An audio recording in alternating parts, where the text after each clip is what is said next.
Okay, dobro došli and welcome. Thank you for coming to the NFCA's first Croatian Culture Series event. I want to thank our three talented Croatian American authors who will be speaking shortly. We have Otessa Mosfe, Nadine Stone, and Catherine Kapan, as well as NFCA President Steve Rukavina, Executive VP Andrea Novak-Newman, and the Events Committee Membership Committee, who are all instrumental in putting together this evening's book club and happy hour. At the end of the night, we will hold a free live raffle drawing. Everyone on the Zoom call has been entered, and we will have a chance to win all three novels that were kindly donated by our authors. Feel free to ask any questions that you may have for our authors during the event in the comment section of Zoom. You will also find links to purchase each author's novel in the chat and a link to donate to the NFCA. We are a nonprofit comprised of volunteers, so your support will help continue our mission. Other events we have planned include a Croatian cooking demo and a Croatian business leaders luncheon. I will now let President Steve Rukavina tell you more about the NFCA. And cheers, živjeli, thank you all. Thanks, Anna Maria. Dear fellow Croatian Americans and NFCA members and special guests, I'm Steve Rukavina, President of the National Federation of Croatian Americans Cultural Foundation. And please let me welcome you to, as Anna Maria said, our first ever Zoom book party happy hour webinar. And I must say I've been involved with a dozen or more fun Croatian American book parties to highlight talented Croatian American authors like we have tonight. But those are all in person, and we had anywhere from 20 to 60 folks attending those events.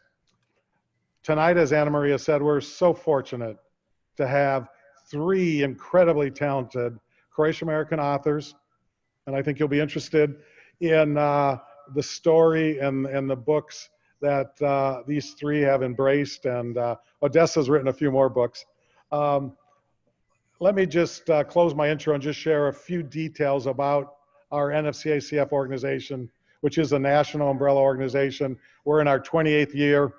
We held our 27th annual Assembly of Delegates with 3 virtual webinars, Zoom meetings, from a happy hour fundraiser for Special Olympics to a private board meeting to a public webinar that featured the U.S. Ambassador to Croatia, the Croatian Ambassador to the U.S., former U.S. Senator Mark Begich, and a few other VIPs. And surprisingly, there was a silver lining, and we were able to really make it work and have a lot of fun.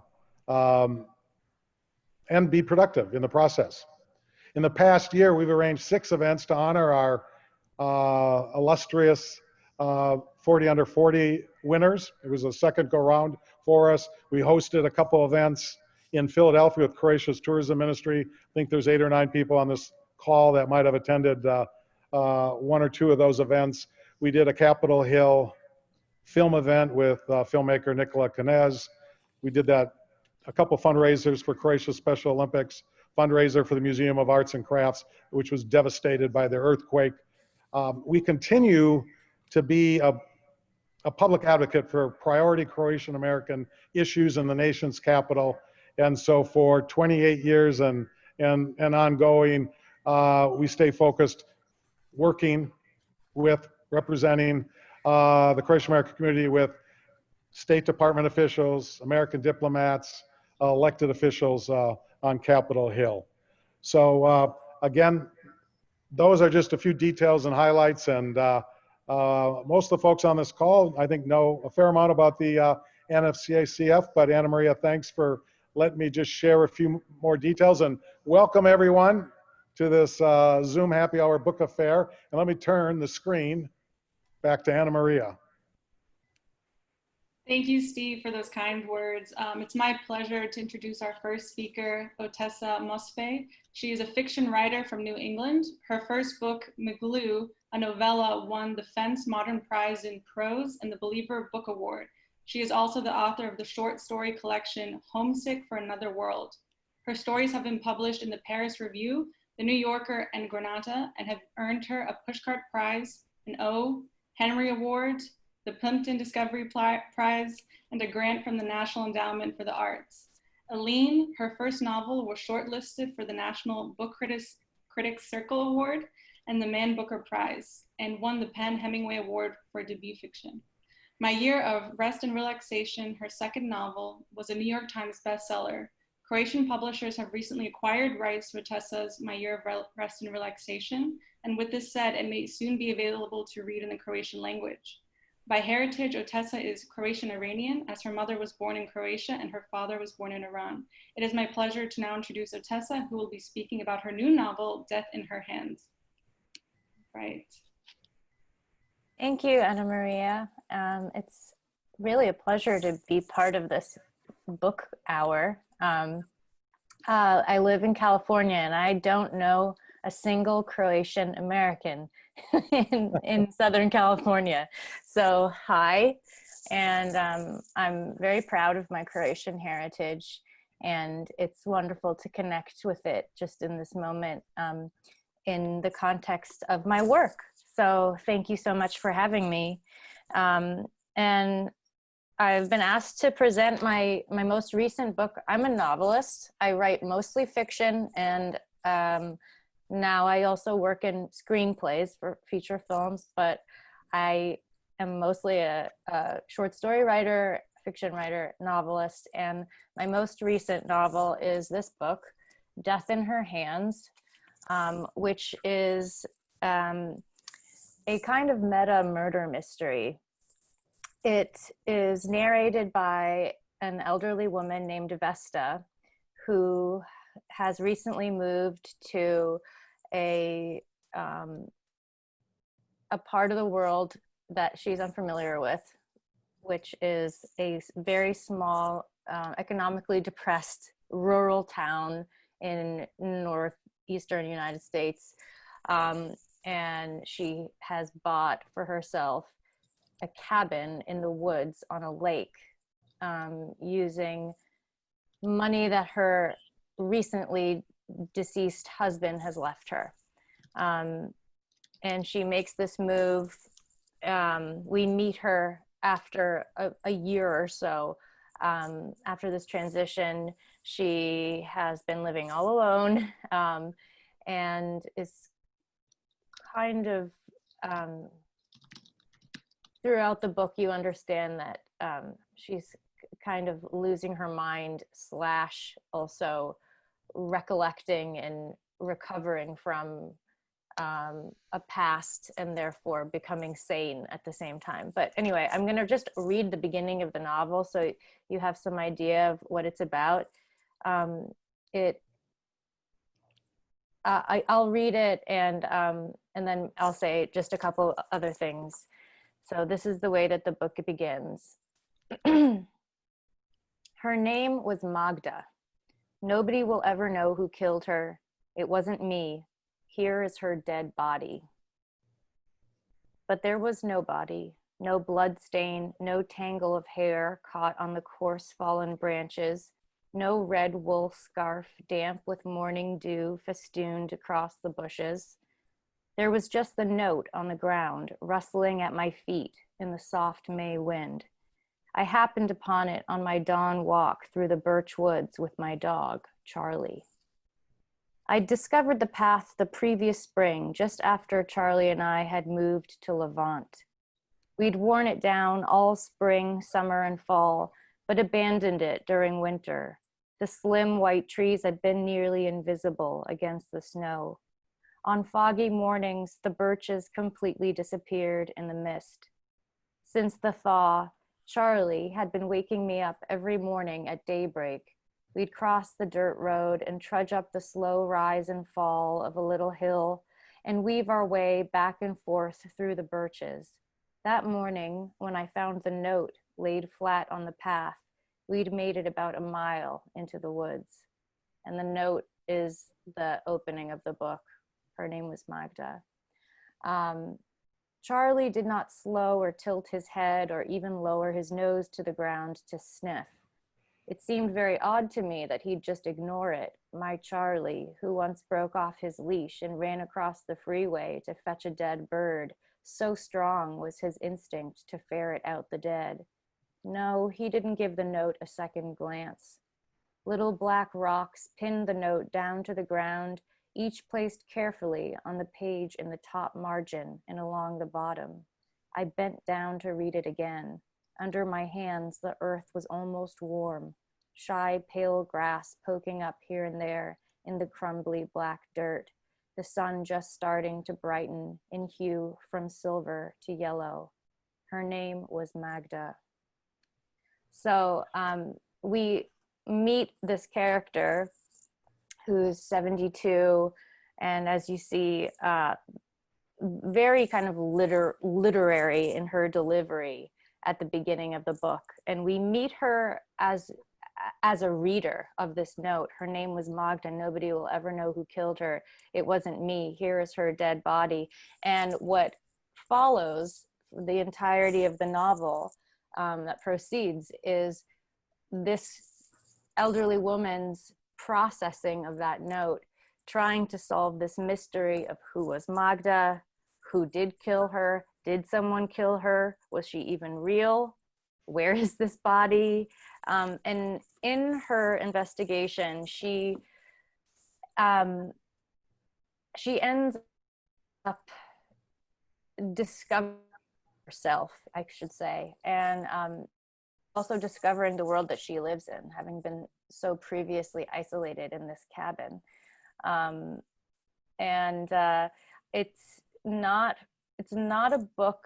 I mean, interestingly, it has been marketed in the mystery genre, but it's more a novel that is taking the genre of mystery and sort of looking at it and investigating what it is and what it does to our expectations, and then internalizing it through the kind of dissolution of character.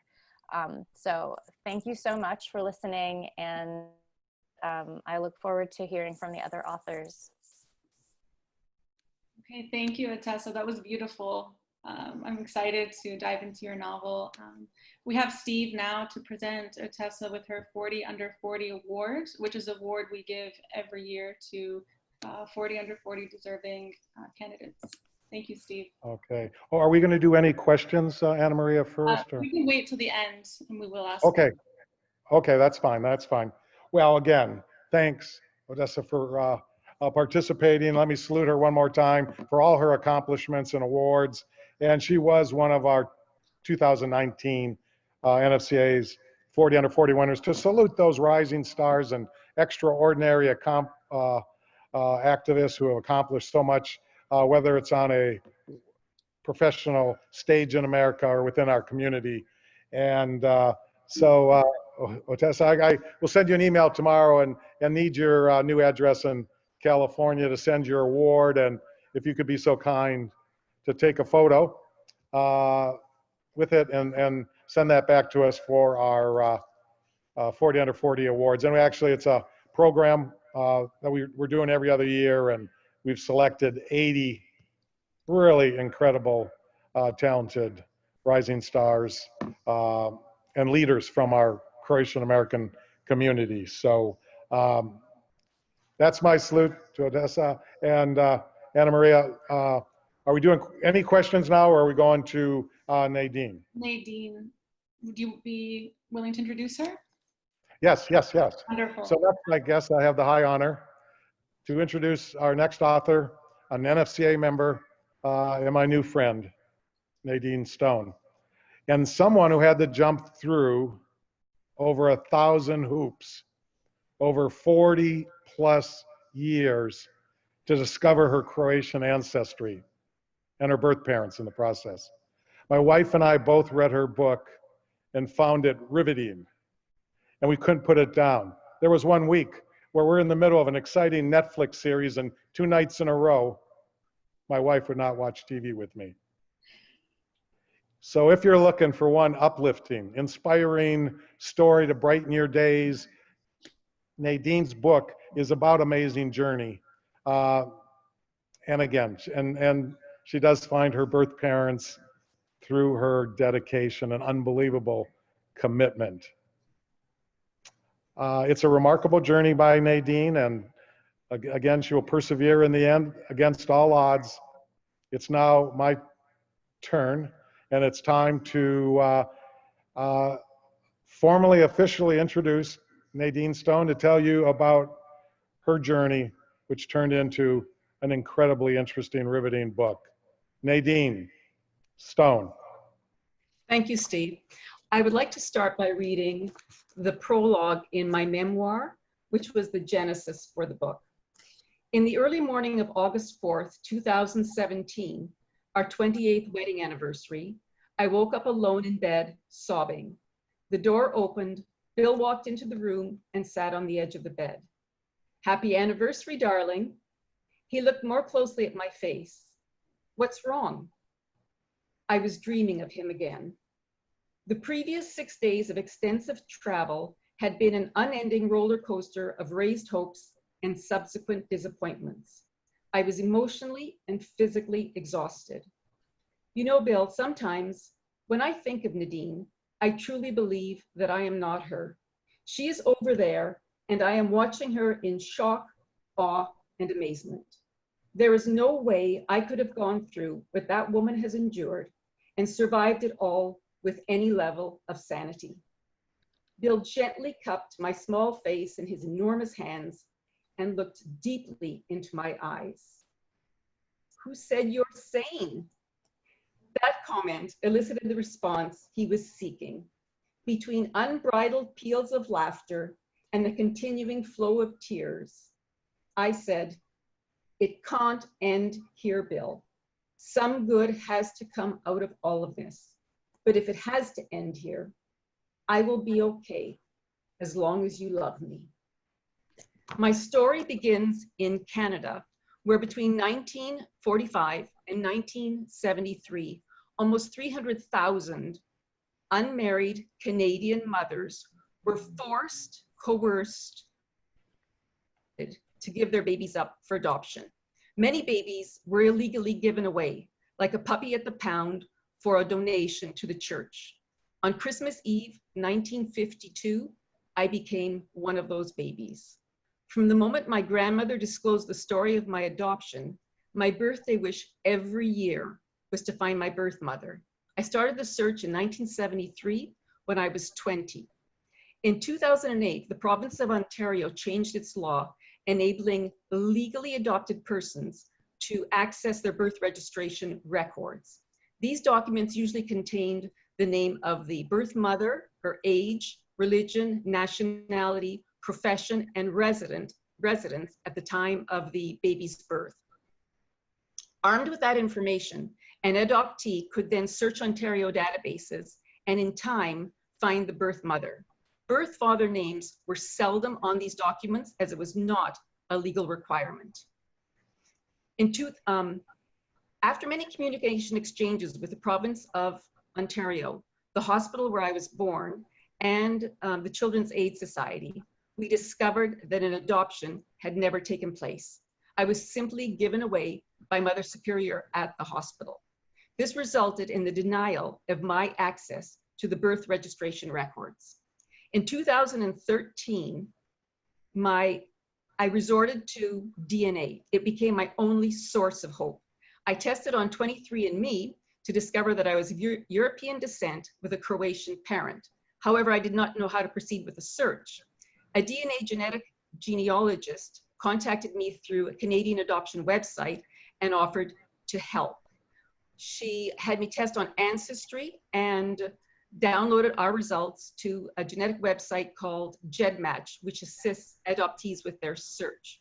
We divided our responsibilities, and I sent messages to my new 3rd and 4th Croatian relatives through the Ancestry and 23andMe portals, asking for their DNA information, their residences in Europe, Canada, and the US, their surnames, their family trees, whatever they were willing to share. Olivia took this information, downloaded it to spreadsheets, and tried to drill down to 2nd and 1st cousins, thereby hopefully finding my birth parents. As the months progressed, the relatives became very involved with my search. And we created a village of Croatian cousins, desperate to help the baby find its mother. Ancestry DNA found my birth father's family in 2017 when his daughter tested.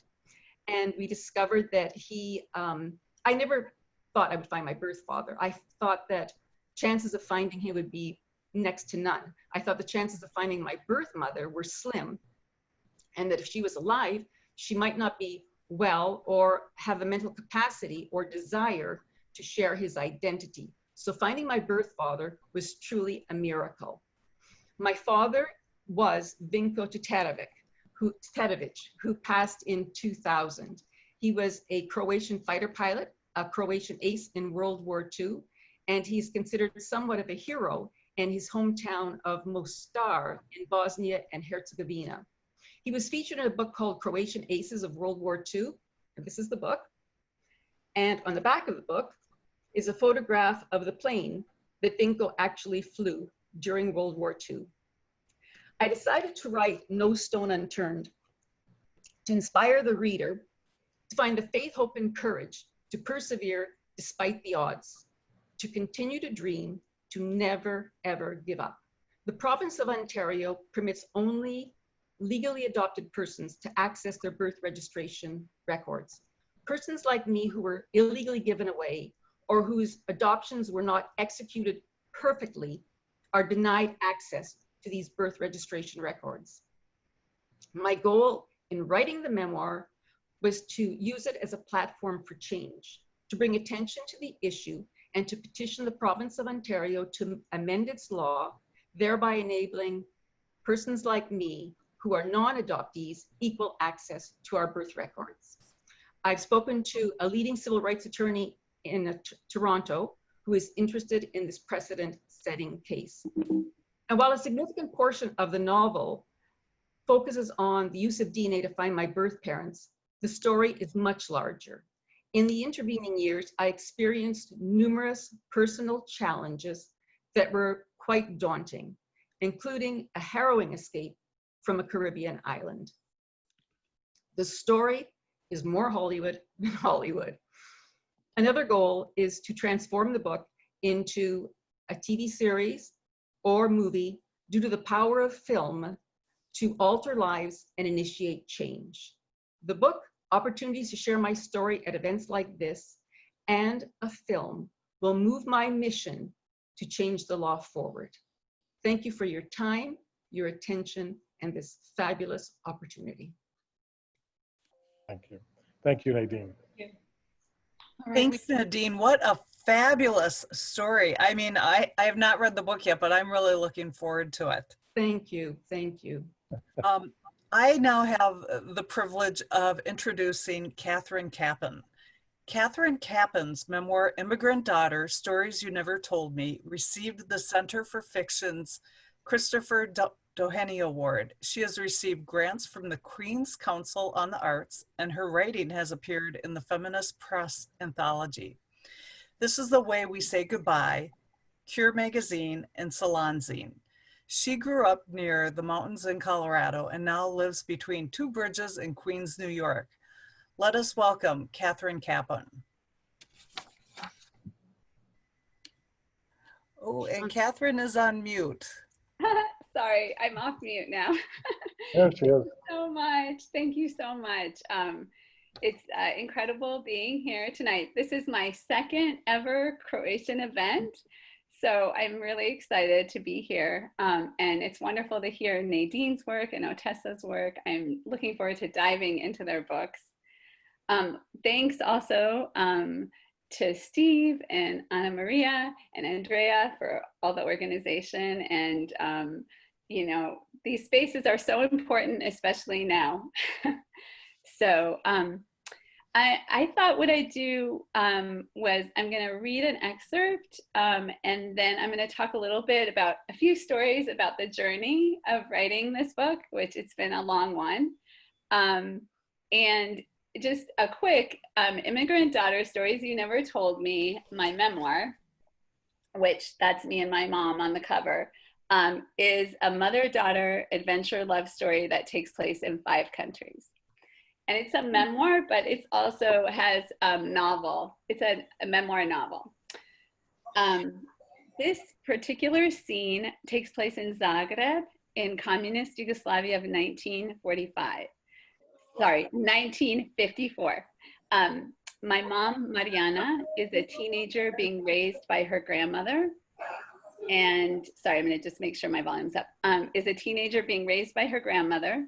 Mariana has been fighting tuberculosis since childhood and recently came home after staying at the TB Sanatorium Brestovac.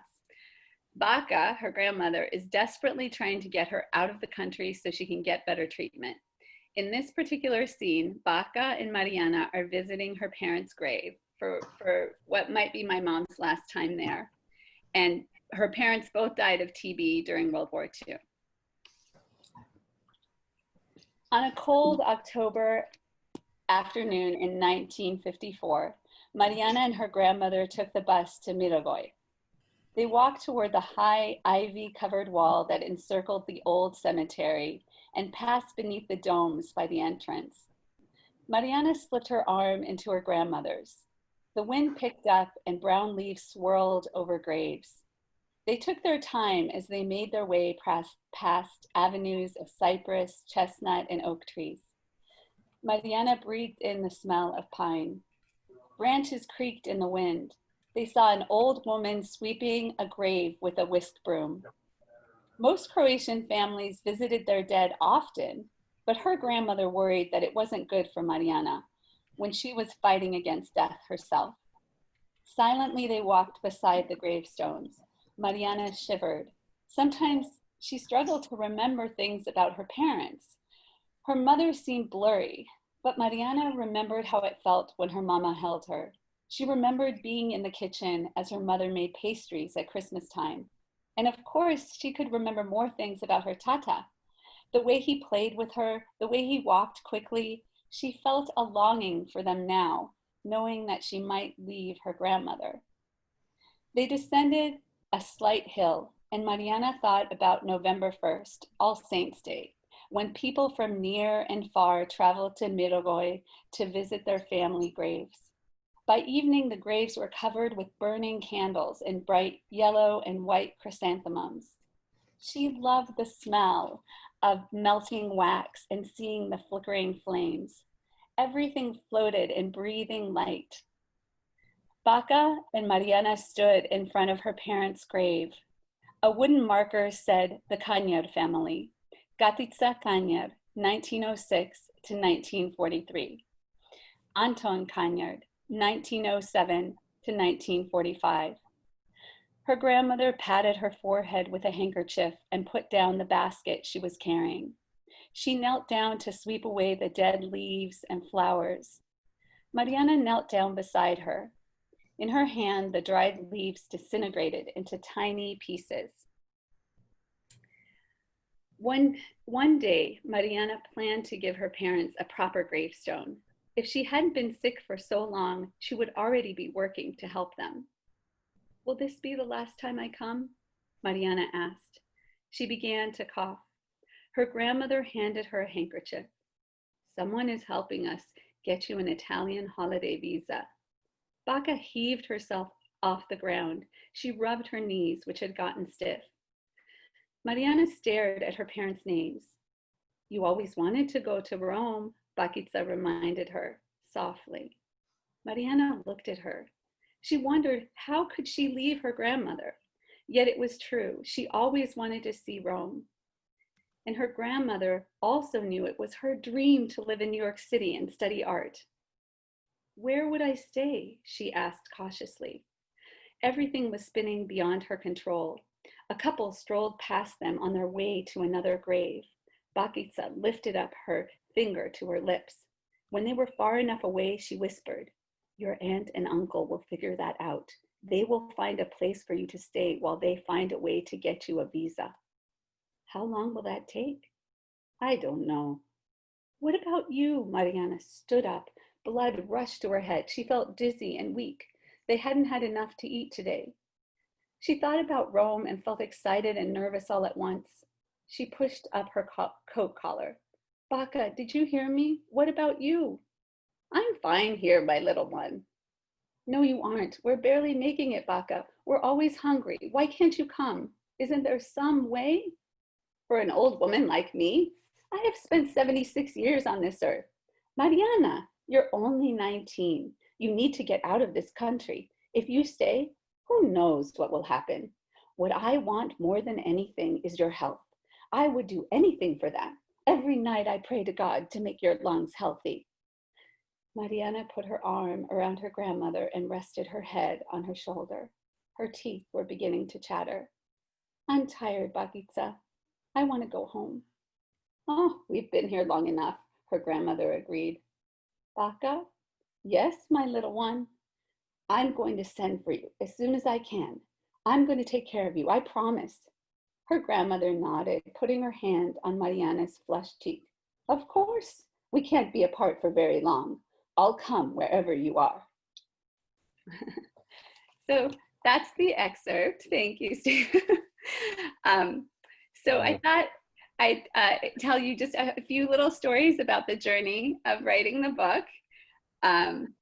As I was growing up in Colorado, my mom, I'm going to just put you all in gallery view. I like to look at all your faces.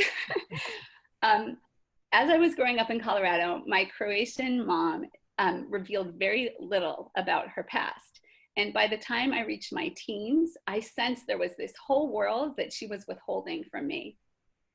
I didn't know things like where she was actually born, what my grandparents' names were, what they looked like, what it was like to be a child during World War II, what it was like to have the same infectious disease that her parents died from. I didn't know the circumstances of her escape from communist Yugoslavia in the 1950s. It's like her whole history began when she married my American dad in Caracas, Venezuela. When I was only 22, my mom died of cancer. And suddenly I felt completely cut off from her and this past I'd never known. And so at my second attempt at college, I stumbled into my very first writing class and I unknowingly began to write Immigrant Daughter, Stories You Never Told Me. I had a few things stacked against me. First, there was me. I believed there was absolutely no way I could write a book. And here's why. I struggled with basic grammar and putting together sentences. So how could I write a book about my mom? At the time, I hadn't yet discovered I was dyslexic. Back then, I just wondered, how could I translate what I saw in my head and felt in my body onto the page? I wondered how I could ever rediscover my mom's history when I had so little to go on. She had no Croatian relatives left. I didn't grow up with any Croatians except my mom. And I didn't speak her language. I couldn't afford to travel. I was terrible at research. I was a slow reader. And at that time, there were hardly any books out there about the Croatian experience in English. So clearly this was an impossible quest, right? Surprisingly though, I made it to grad school where I was, writing about my mom. And it hit me that my grief was so hard to untangle because my mother's grief for her family and country had never been processed. I wondered if I could process the grief of someone that was already gone. Little by little, I began to notice that no matter how impossible writing this book seemed, something would always happen to help me get to the next step. And it was almost as if the spirit of the book was carrying me forward. I didn't think I could talk to strangers and ask them personal questions about this search that I didn't even really understand. And then things like this began to happen. Someone online connected me with a Croatian doctor who happened to work at the end of my street. And over coffees, Dr. Deletis began to help me translate letters and nursery rhymes and Tito slogans and help me excavate all these tiny details that would bring my story to life. My dad emerged as a character in my book, and he was also a willing research advisor, and his fact-based memory was so precise. He knew small things that my mom had never revealed to me. I remember once on a visit home to Colorado, I sat in this empty Chinese restaurant in a booth across from him. And as he began to tell me their Venezuelan, Croatian, American, almost didn't happen love story, I scribbled everything down onto a legal pad. At a certain point, the hairs on my arms popped. Oh my God, this is an incredible story, I thought. When I returned to New York City, not long afterward, I found a package in my mailbox. he had entrusted me with their actual love letters, and that chapter seemed to write itself. There were years when I stopped writing, like when I gave birth to my sons, or when my dad died, or when I had been rejected so many times that I believed this book would never make it out into the world. But last fall it did. Around that time, I remember walking in Central Park with my sons, who never had a chance to meet my mom and only know the bits and pieces of Croatia that they learned through my work on the book. On that afternoon, they saw people rowing boats on a lake, and we'd never done that before, so they begged me to take them. It was this hazy day when we put on our life vest and stepped out onto the rocking rowboat. And as our boat surged forward, for once, my boys, Roddick 12 and Rafa 7, didn't argue with each other. They took turns peacefully rowing over a serene lake. It was magical. I didn't have to row at all. Instead, they steered around other boats, directing each other. They pointed out turtles on rocks and witnessed a young man catching a silvery flopping carp. And then, as Rafa was expertly turning the boat and rowing toward an arching, picturesque bridge, Roddick began to sing, O Mariana, Zlatka Mala Mariana, and Rafa joined him. I didn't even know that they knew that song, but they must have heard it at some point. Somehow, you know, on that boat, we all started swaying and singing Zlatka Mala Mariana chorus over and over because we didn't know any words, other parts. And eventually the boys switched to Bruno Mars. You Can Count on Me, like 1, 2, 3. But on that boat, it felt to me like the spirit of my mom was with us. Thank you. Yeah, thank you, Catherine. That's lovely, What Catherine. a great Beautiful. story. Great story.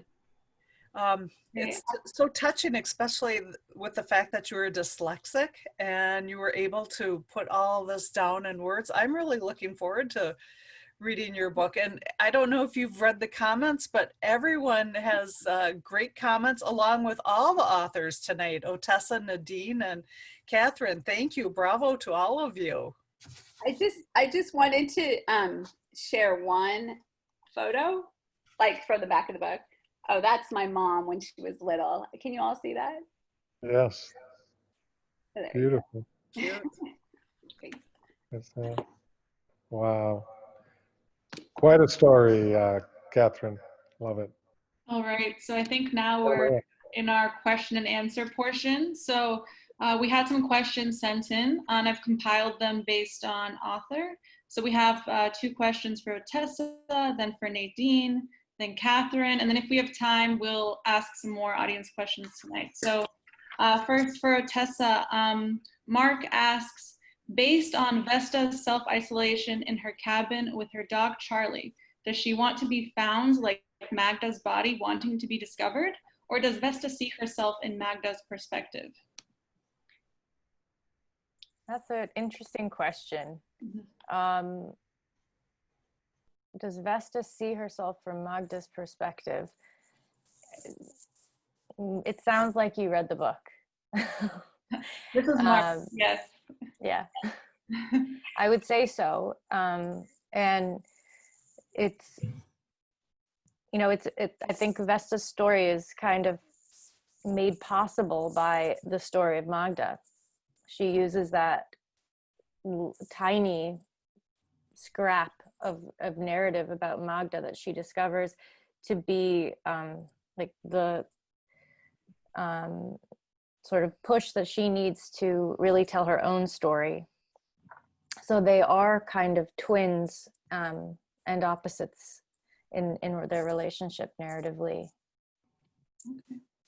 Wonderful. And our second question was, what was your inspiration for your characters in My Year of Rest and Relaxation? I'm reading it now. So that was your previous novel, which I have behind me. I've read that one. It's wonderful. Thank you. The inspiration was really having lived in New York. I'm from Boston. I'm from a suburb of Boston originally, but I moved to Manhattan when I was, and I lived there for about 10 years. Oh, I went to school in Manhattan and then moved to Brooklyn. So I lived in, I was living on the Upper West Side. In 2001, and sort of witnessed this shift that happened culturally in New York City from pre 9/11 to post 9/11 and thereafter. And I was a student. I was I was in my senior year in college at Barnard, and you know, I already understood that I was a writer and perceived and observed things the way that writers do, with, you know, maybe too much attention. So I was really studying the characters around me, and also studying what was happening culturally and in the art world, you know, on the streets, on the subways, everything like that. And that all played a part in how I put together my characters. It's also, it's a novel that is also partly a satirical comedy. And comedy has been a huge part of my development as a writer.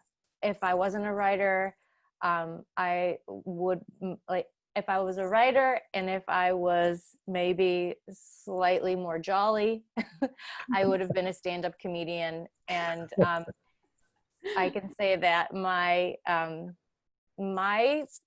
heritage has been really important in my writing, in terms of like what my parents did. My mother is a violist. She's from Zagreb, and she met my father, who's a violinist in music school in Brussels in 1974. And they are, you know, musicians. It's their spiritual life, of their work, their passion, everything about that.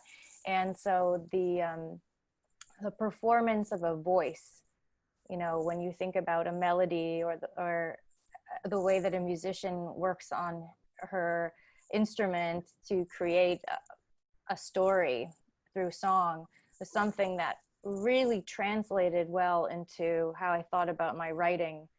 And in Death in Her Hands and in My Year of Rest and Relaxation, and in almost all of my short stories and in my other novels, I'm writing in the first person, from the I perspective. So when you read it, it's as though you're reading a monologue.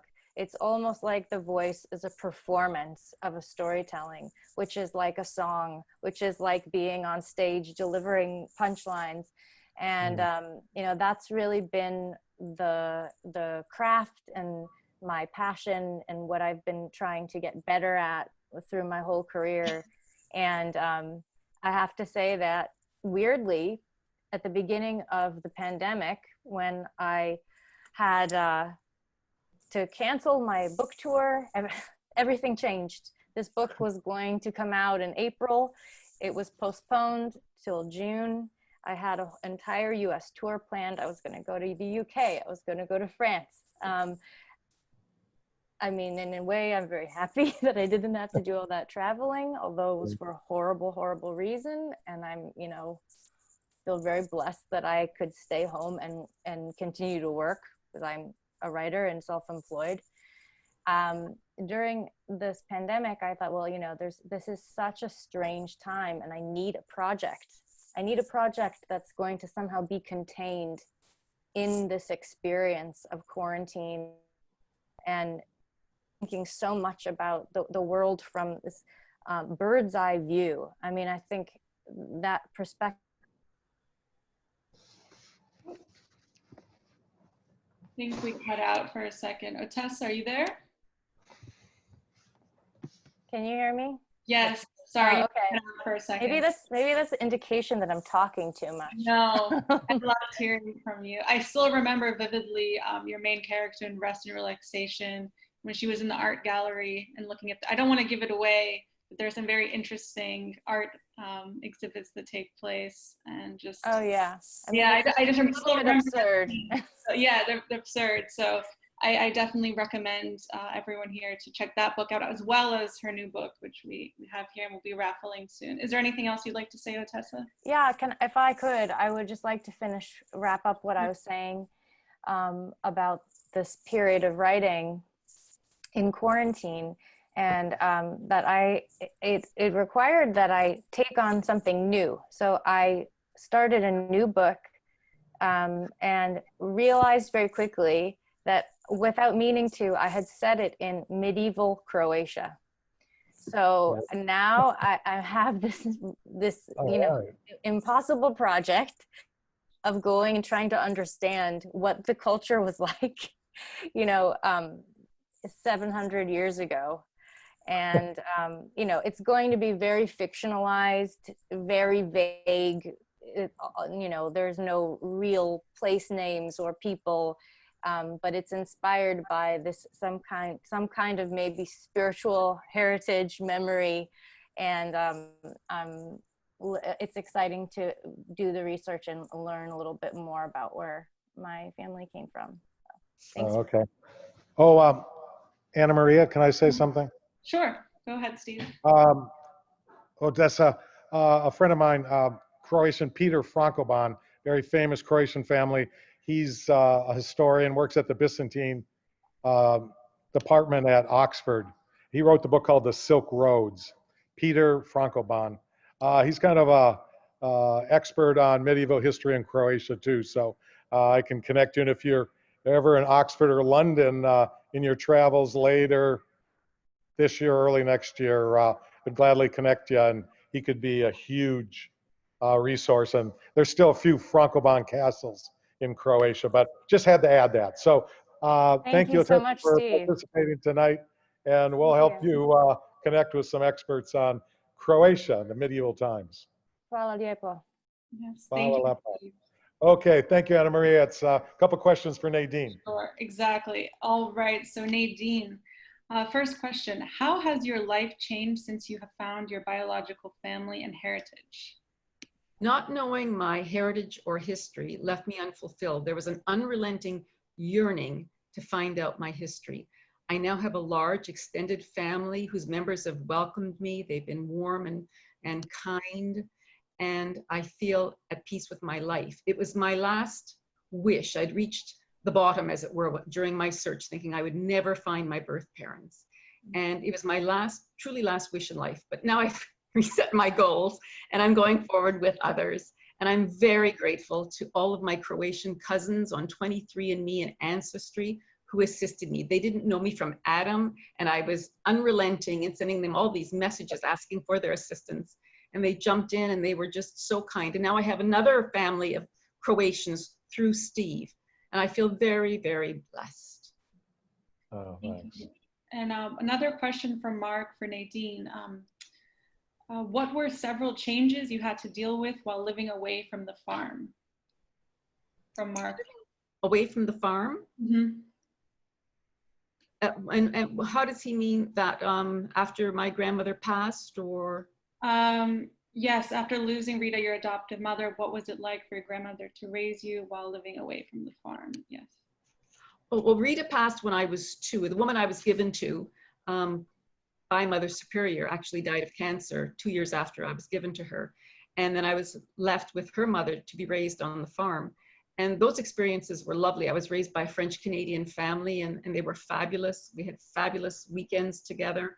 And then my grandmother died week after I was married. And I did miss my life on the farm very much. But as you read the story, you'll find out things happened with the farm, and there was a lot of challenges with that as well.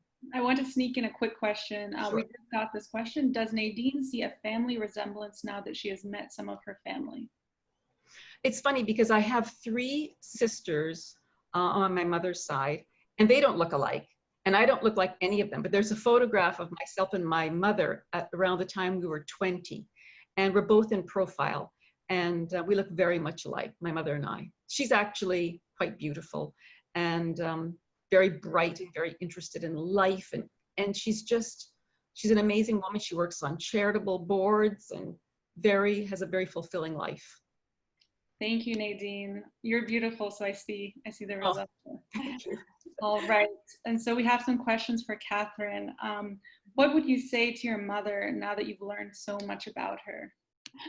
Wow, that's one question I've been getting lately, and I feel that it's very hard to answer. I think I really admire, I didn't realize how emotionally resilient she was, that she went through so much with her illness and with multiple immigrations to many, many different countries. And she was a very kept it to herself person.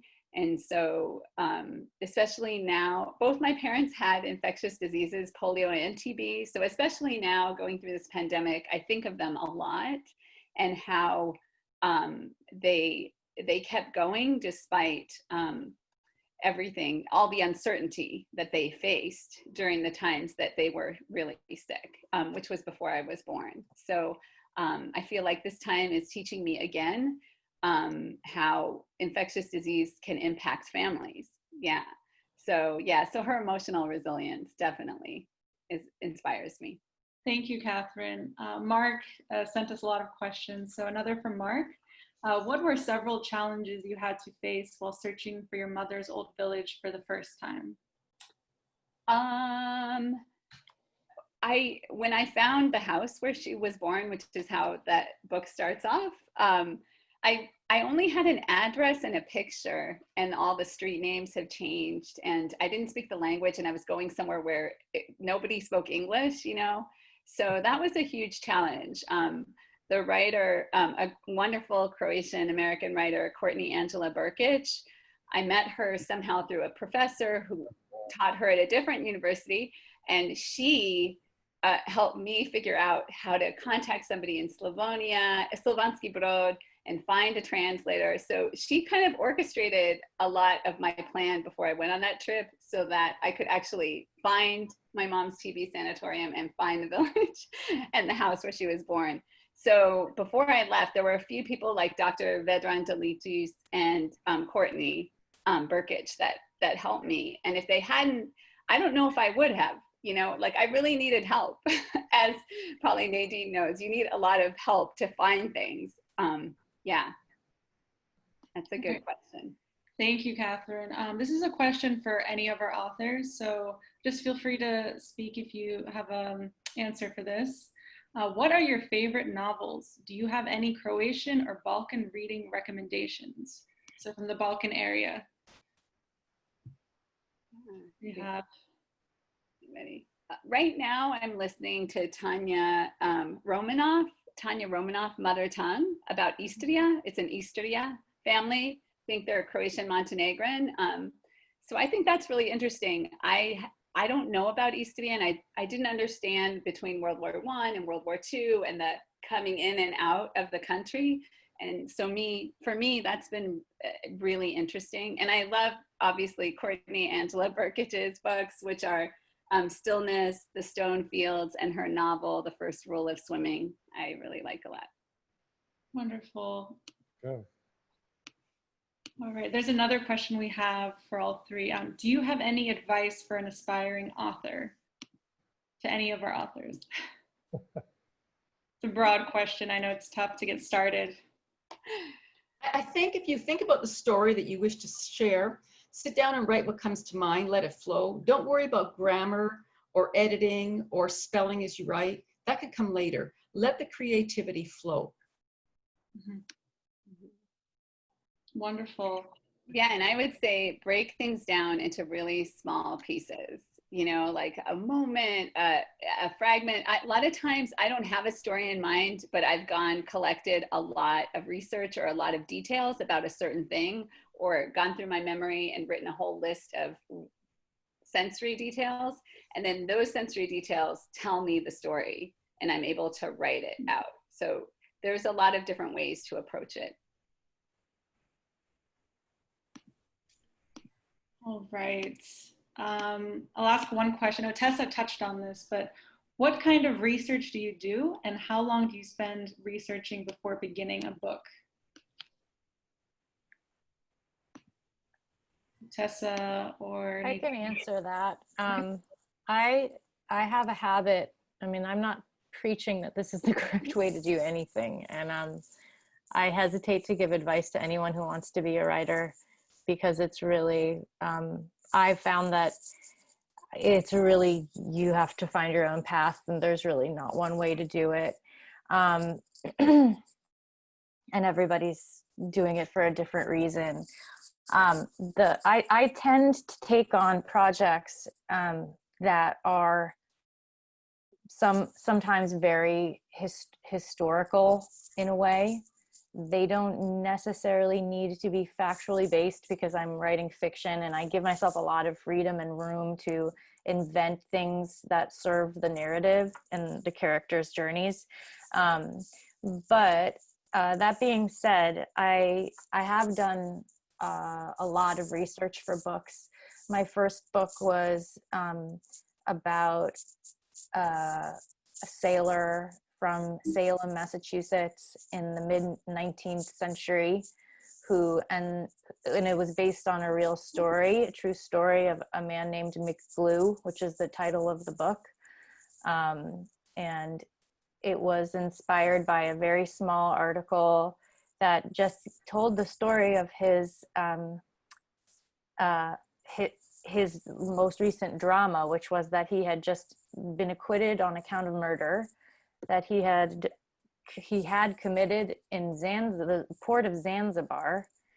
He had killed another man from his ship in a drunken blackout, and he was acquitted because of that, and because he had trauma to his head trauma and brain damage from having jumped off a train several months before he'd left on this voyage.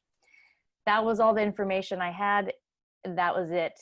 So I had to completely invent what his world and what his life would have been. And, you know, it's a combination of looking back at source material for me, like looking back at photographs, objects from the time and place, and articles that are written about from that time. I spent a lot of time in the library, but it's also kind of a filter, and at some point you have to just write and not worry about being factually accurate.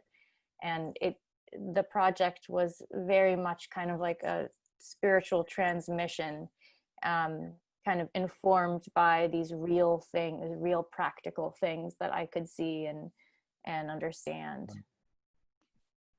Thank you, Tessa. I know the perfectionists out there maybe want everything right on the first draft, but sometimes, as you said, you just need to start writing and see where it goes. We're perfectly on time, so I'm going to do the live raffle. Let me share my screen with all of you. All right. And then Steve will give a closing. So Andrea, Steve, can we see? Let's see. No, I see that your other screen, but go ahead and try it. It's not the same one we did earlier. All right. Oh, yes, there you go. Pick random name. Okay, so I have 35 from the call. So let's click. Whoops. There we go. Pick random name. Anthony Margan, number 35. Are you on the call, Anthony? Tony. I'm a huge winner. Thank you so much. All There right. he is. I look forward to reading all 3 books. I think you only get one, Tony. No, Which he one gets did you all get? Which one 3. did you get? So he gets all 3. Oh, he gets He's a all big 3. winner. Yes. So our authors kindly donated their books. So I will contact you, Tony, and we'll get your details, and we'll send you over the books. So Can I just say thank you to everyone, and also that I found each story really compelling. Wow. Makes me appreciate my background and my heritage more after listening to the stories today. Thank you. Thank you. I'm going to give it over to Andrea to close us out. It's been a pleasure to see all of your faces. Thank you so much for spending your evening with us. Thank you, Anna. Thank you. I just want to thank all 3 authors. I mean, it was wonderful to host all 3 of you. You had all such beautiful, lovely, compelling stories, and it really touched my heart to hear all of them. I can hardly wait to read them. I've got them in queue right now through the library here. But special thanks and congrats to Otessa for her 40 Under 40 award. We're glad we finally got a chance to give it to you. And I also have to just mention to you, in your first book, not your first book, my Year of Rest and Relaxation. My mother grew up on 82nd Street in Yorkville, which is 2 blocks away from where your story takes place on 84th Street. So I can relate to it in that way. So that's been really fun. Hey, Steve, do you have any last minute words you'd like to say? No, I just think it went so well. And again, thank you to all 3 authors and Anna Maria for putting it all together and for 40 folks joining us tonight.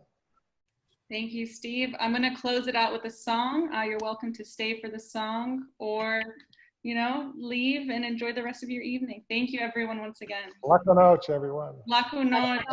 Laku noche.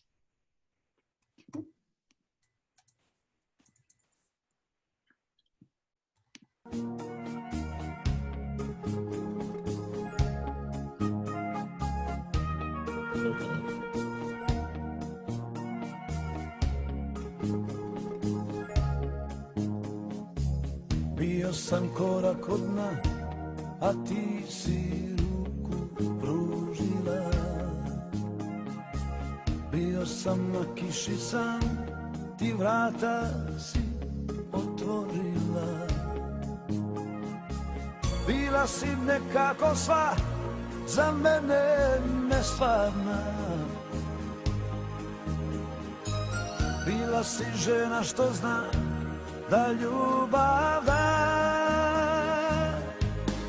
Bez tebe nestaće sunca, druge ću prositi za malo ljubavi. Bez tebe jedina moja, za kog ću živjeti, za koga umrijeti. Bilo je noći bez sna, a ti bi